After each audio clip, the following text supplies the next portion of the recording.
The Red Worm boss fight is an extremely difficult boss fight, and I'm going to quickly show you how you can unlock this boss fight, which is actually inside of the Ether Storm right at the end of one of your playthroughs. And to call up this worm, you need to visit a couple devices in this playthrough. Let's get into it.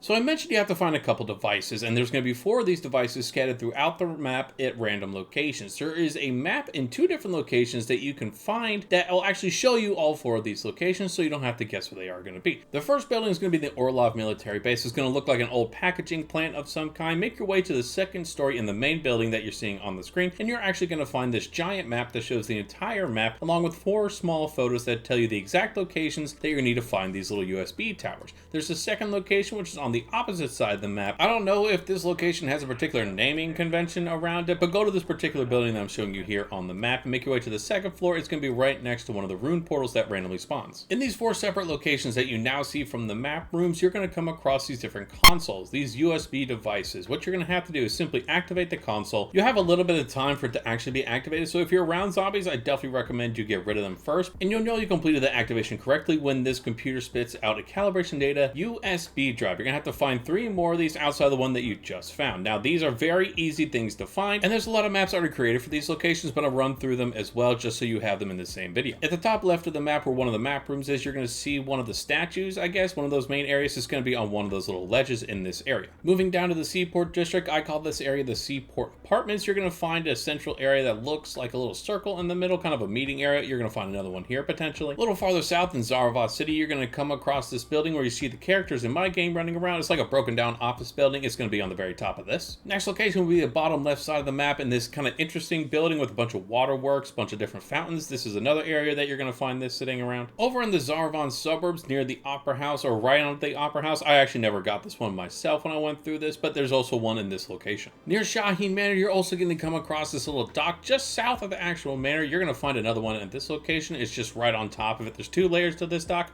It's on the top part. Next is Hadika Farms, and I'm sorry if I mispronounced this. I butcher these all the time. It's actually going to be next to one of these greenhouses. It's a very easy place to find since it's a marked place on the map. And over in the military base, to the top right side where you see on my game where the Pack-a-Punch is, you're going to find it next to one of these little houses. Not too hard to find, especially in this barren area. In Pop-Up Power, near the 2 giant smokestacks, the 2 giant circles that you see here, you're also going to find another one potentially on this little dock area in the puddle area. Moving into everyone's favorite area, the Tier 3 area, in this little courtyard area on top of the giant building with the dome that's been smashed in, you're going to find one of these devices on top of the dome. It's on the 3rd level if I do remember correctly. And quickly moving over to the other dome building in this area, right next to the other courtyard, you'll find another one of these devices, these little satellites as I'll call them, on top of this roof as well. And unfortunately for the final location, I've actually not found this one myself. I never had this show up in my playthroughs, but there is one in this general area of the Tier 3 zone as well. Just be looking out for the spinning top that is usually found on these different devices. So now that you've gone and find all 4 of these USB devices that are scattered throughout your game, you need to find the boss area where you need to take these USB drives and plug them into certain devices. I always find them by taking a look at where the storm is going to be and then finding a particular fighting area, a boss arena if you will, where there are 2 ammo caches very close together. You can always go and investigate these areas to make sure that there are devices there. And to help you even more, here is what the area looked like, especially in my game. You're going to see 4 of these different seismic devices that you can find in certain contracts as well, kind of scattered around in a circular pattern. And when you walk up to these devices, you'll see that you can't activate them yet, even with the USB drives. You have to wait for the Ether Storm to fully surround each one of these devices. As soon as that is possible, you'll be able to activate these devices. So at this point, you can't do anything else until the end of the game. So now you need to get as geared up as humanly possible. Wonder weapons, triple packed guns, golden ether tools, the whole works. But you have to wait for the Ether Storm to surround these things once again. Once you do, you're going to be able to interact with these like you did with the different computers, and now you can wait for the worm to actually show up, and it won't take too long. Gray Worm, the red worm, is going to show up kind of quickly. It might take a couple more minutes depending on how far your actual storm is from your boss fight area, but you're in a race against time. You have to take him down as fast as possible. As you can see, my game glitched out and we killed him almost instantly for some reason. When you have defeated this guy, you will see a portal show up that will allow you to get a very rare schematic. For me, as you can see, I got the legendary ether tool plants, but you can also get some of the other plants like the Scorcher case and also the flawless Ethereum crystal. Fighting this boss is going to be the only way you can get one of these 3 items and some other rewards, depending on your luck. And if you're wondering how you're going to be able to exfil successfully with these plants, you're going to have a portal that shows up after you defeat this guy as well. You'll be able to safely exfil with whatever goodies you get from killing him. And that is how you defeat the Red Worm boss, unlock his fight, also getting some of the highest level schematics in the entire game. I hope you guys did find this helpful. If you did, make sure to hit the like and subscribe buttons. Leave a comment down below if you have questions. I'll catch you in the next video.